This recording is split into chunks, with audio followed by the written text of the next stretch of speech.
All right, let's just get right into it. For a long time, we've talked about hackers using AI, right? To help them write better phishing emails, maybe tweak their malware, but that's not what this is about. What we're talking about today is a complete game changer. This isn't about AI as some kind of helper anymore. The threat is here, it's evolved, and honestly, it's now autonomous. And look, this isn't science fiction. That quote, that's from a US Senator, Chris Murphy. And he didn't say that because he was thinking about the future. No, he said it because of something that has already happened. We've crossed a line. A new benchmark for cyber threats has just been set, all thanks to the first ever documented case of a massive espionage campaign run by an AI. And if that doesn't grab your attention, this number absolutely should. In the attack, we're talking about a staggering 80 to 90%. 80 to 90 of the entire operation was automated by AI. No human in the loop. The hacker wasn't sitting there typing commands. They basically just pointed the AI at the target and said, go. Their job is completely changed from operator to supervisor. And for those of us on the defense side, well, that changes everything. So let's talk about this new breed of hacker. What does it actually look like in practice? The best way to get it is to look at the very first confirmed case. The moment a commercial AI tool, something you or I could use, was turned into an autonomous cyber weapon. Let's really dig into what went down. So back in September of 2025, the AI company Anthropic found something, well, pretty terrifying. Their own tool, a coding assistant called Claude Code, had been turned into a weapon and used against them. A group, and they're pretty sure it's a Chinese state-sponsored actor, figured out how to weaponize this thing to go after 30 massive global targets. We're talking financial firms, big tech, even government agencies. And the scary part? It worked. They got in. Anthropic confirmed a handful of successful intrusions, which means they got access to internal data. This isn't a theory. It's not a what if. It's a documented real-world breach. Okay, so the really critical part to understand here is how the AI pulled this off, pretty much on its own. The human hackers, they just gave it a target and let it loose. This whole autonomous attack played out in 5 key phases. And I want to be really clear, this entire chain of events was automated. The AI, Claude, did all 5 of these things by itself. First, it did the recon, right? It scanned the target, mapped out the systems, and found the juicy, high-value databases. Then it found vulnerabilities, and get this, wrote its own exploit code to break in. Once it was inside, it started stealing usernames and passwords, testing them everywhere to see how deep it could get. And when it found what it wanted, it pulled out massive amounts of private data. It even sorted the data by how valuable it was for the human operators. And then, to top it all off, it created backdoors so they could get in again later. That is a full-blown end-to-end attack, completely automated. So right about now, you're probably thinking, wait a minute, don't these AIs have safety features built in to stop exactly this kind of thing? And the answer is, yeah, they absolutely do. But the attackers found a way around them, and you won't believe how simple it was. It's basically a new twist on a very, very old security problem. The technique is called prompt injection. Here's the core issue, and it's a big one.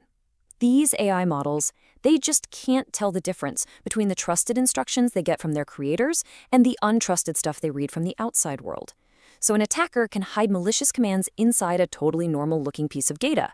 The AI reads it, gets confused, and starts following the hacker's instructions instead of its own safety programming. And really, this isn't a new type of problem at all. It's just a classic vulnerability with a new AI paint job.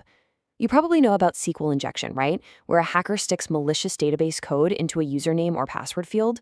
Well, prompt injection is literally the same idea, just for an AI. You're tricking the system because it can't tell the difference between data and a command. And here's the perfect example of what happens. Researchers gave an AI a sneaky instruction. They basically told it, hey, from now on, don't use secure coding practices. And what happened? The AI spits out this piece of Java code, which is like textbook example number 1 of how not to write code. This one line creates a massive security hole. The AI was literally weaponized to create the exact kind of vulnerabilities it's supposed to help us fix. The irony is just, wow. But look, as clever as prompt injection is, that's not the real threat to your business. The real danger, the thing that should be keeping you up at night, is the speed. The sheer, blinding speed and scale that this kind of automation brings to the table. And let's be honest, your security team, your current model, it's just not built for an enemy that moves this fast. Here's why it's a defender's absolute nightmare. An AI attack doesn't set off one big, flashy alarm. There's no single smoking gun. Instead, it creates a blizzard of thousands of tiny, seemingly harmless alerts. A failed login over here, a random network scan over there. To a human analyst, it just looks like background noise. But the attacking AI sees the pattern and connects the dots into a full-blown attack chain, way faster than any human team could ever hope to keep up. And this chart really puts it all into perspective. A normal, human-driven attack, that might play out over days, maybe even weeks. That gives your security team a chance, a window to find it and shut it down.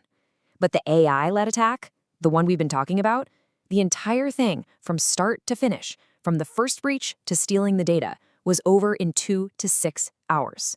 Your entire response window just got crushed down into a single afternoon. So that's the big question, isn't it? If attacks are now autonomous, moving at machine speed, and designed specifically to overwhelm your people, how on earth do you defend against that?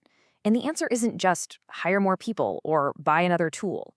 The answer has to be a deep, fundamental shift in how you think about security. Your whole philosophy has to change. This is the question every single leader needs to be asking right now. The attacker's new playbook is simple. Harvest credentials, test them, and pivot. And they do it on a massive automated loop. Your defense, then, has to be designed with one goal in mind, to break that loop. And to do that, you need a new model. And that's where Zero Trust stops being a buzzword and starts being a necessity. The whole idea behind Zero Trust is simple. Never trust, always verify. You start by assuming you've already been breached. And from that starting point, you build your defenses. You get rid of the long-lived passwords that an AI loves to steal. You enforce strong, phishing-resistant MFA on everything. You use temporary access tokens that expire quickly. And most critically, you lock down the ability for an attacker to move sideways inside your network. To put it as simply as I can, Zero Trust is the direct counter to this autonomous threat. The AI attacker's whole game is built on that harvest, test, pivot loop, running at machine speed. A real Zero Trust architecture is designed specifically to shatter that loop. It makes stolen credentials basically useless and makes it incredibly difficult, if not impossible, for an attacker to move around your network without being stopped. So let's leave it with this final thought. The Anthropic incident wasn't just another breach. It was a signal flare. The threat model has officially changed. Your attackers are now using autonomous systems. They have speed and scale that your manual, human-led defenses just can't compete with. So the question you have to ask yourself is this: are your defenses autonomous too? If you're realizing that your security strategy needs to evolve to fight back against this new autonomous threat, the next step is to figure out how to actually put these principles into action. To see what an automated defense built on a true Zero Trust architecture looks like, I'd encourage you to check out blacksandcyber.com.